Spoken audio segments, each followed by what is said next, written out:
Everybody, it's Larry the GM, and we are here to break down the lineup tonight. The game starts in 36 minutes, so Larry the GM is giving you a close call here. Articles on the site. Go call up the article. You can like the article. You can subscribe to the website if you haven't already done that. When you get there, you do that on the public page. You will also find links in this article and many others for the Patreon group. I ask humbly that you would join our Patreon group and help us be able to promote the work we do here at the Larry the GM website. And folks, while you're in the YouTube side of things, watching the video, please subscribe to the YouTube channel, like the video there, and let's get into the lineup. Okay, guys, we got a righty and we got Maldi. So you already know we're down two. I didn't go down three because man, it would have been pretty brutal if I had. So Michael King for the Yankees. I'm going to start giving you the actual pitch mix there, and you can see sweeper, sinker, four seam fastball, and changeup. That changeup being the best pitch he throws, but only throws it 14% of the time. What does that mean? So when we look at the categories, pitch groupings that the Baseball Savant site uses, that means that Michael King is a 54% fastball pitcher with that sinker and that four seam fastball. The Astros should be able to handle those pretty well there. You can see basically right on average, basically throws an average fastball. That's the way to summarize that. Breaking pitch is slightly better than that, and for problematic for the Astros, that off speed pitch. Now, guys, the Astros are a good fastball hitting team. I have to go check like versus the Braves. They're probably a top 3 to 5 fastball hitting team in baseball. King here is just because of the pitch mix.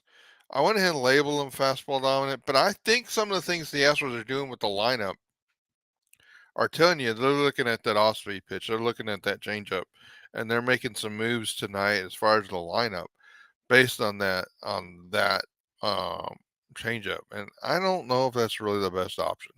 All right, so here you go. My optimum lineup for tonight.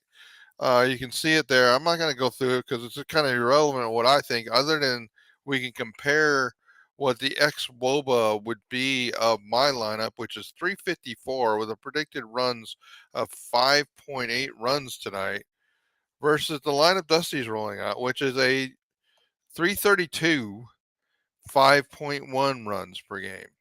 Guys, that is bad. That's a big difference. And you're going to start understanding the score based on that. And then it really starts with Maldonado in there, batting ninth with a 234 expected WOBA tonight. It's unsustainable to keep rolling out the same guy in the same lineup when the guy right below him there, Yonder Diaz, not playing tonight, 392. So almost giving up 160 WOBA points. That drives down the average nearly 20 points just by making that one decision of having Maldi in versus Diaz. Maldi should start against the lefties. Diaz should start versus the righties, and that should be it. That's literally what they need to do at the catching position. Then you can work Diaz in versus some of the other lefties at DH, first base. More power to the Astros, but that they have got to stop playing Maldonado catcher versus right-handed pitchers. If they want, hey, it may come down to like, look, you want to buy, you want to get in first or second seed. It may come down to the fact that we stop playing Maldi versus right-handed pitchers, and then if they don't, there's not so far in the wild card spot that they could miss the postseason still, guys, and they got to stop doing this. All right, the top six of this lineup, 1 through 6, must produce. Now, Abreu scored 289. I'm like I put Abreu in my lineup as well, just because since he's come back from injury, for being on the injured list, he is producing versus um, off speed pitches and versus changeups far better than he did before. You know what? I'll go back in the article. And I'll put the number in there. What Abreu's done since coming back versus both those pitches, but it's really good. In fact, you know, it's arguable that he. I didn't dock. I'm not docking the Astros too much for starting over Abreu.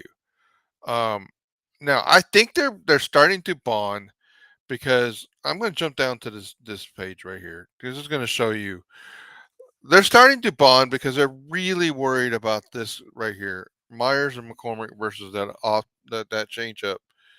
And you see 206, 217 versus the changeup versus off speed pitches. That's not good. And that is one of the Achilles heels the Astros have with Myers and McCormick. They need to develop hitting those pitches. Just like as we talked about earlier today, McCormick really needs to get better at hitting the sinker, fastball sinker pitch. But they are, I believe, despite the fact that King only throws 14% changeups, I think they're trying to protect them that center field spot from that, and they're going with Dubon, who's got a 318, significantly better than both of those guys versus the changeup. The problem is both of these guys, Myers and McCormick, are better versus the fastball than Dubon, which is the pitch that King throws 54% of the time. So what's going to happen? Well, King's probably going to throw some fastballs at Dubon, and he would have been throwing changeups versus Myers and McCormick. I don't know that he would have gone all changeup versus Myers McCormick. That would be pretty salty. He might have also worked in the slider versus Myers and McCormick, which you see Myers is not great there either. So, guys, it this is what I think they're doing. I don't necessarily agree with it, and I did dock them some points for that. And so that's what's happening. You got Dupe, um, you got Maldi in the lineup. That's -2. You got Dubon in over Myers and McCormick. That's -1 for me. I think they're overreacting to the off-speed pitch. Has Abreu fixed his issues with his sliders and changeups? Guys, watch that tonight. Watch to see what's happening versus the breaking pitches versus the changeups. Continue. That has to be the understory of what's happening right now this season versus those pitches with Abreu. He might be fixed, and that might be really good. No Diaz. If you can't get a 392 ex-Woba player in the lineup, then that's managerial malpractice. There's got to be a way to get Yonder Diaz in this lineup. The obvious way would be put him in a catcher, um, and not take that 160 point deficit, uh, ex-Woba deficit. But as long as they're going to do that, I'm going to dock them. And so it does add up to 3 by putting Maldi in and taking Diaz out of the lineup. That's 3 points down because you're taking out one of the most productive hitters on the team and you're using one of the least productive. The optimal lineup, my optimal lineup again, I said 354, 5.8 runs per game. Dusty's lineup, much more, much worse. 332, 5.1 runs per game. That's set 0.7 runs a game for a projected output of the offense. It's really bad, guys. We're giving up 0.7 runs a game going into the game over what we should be expecting.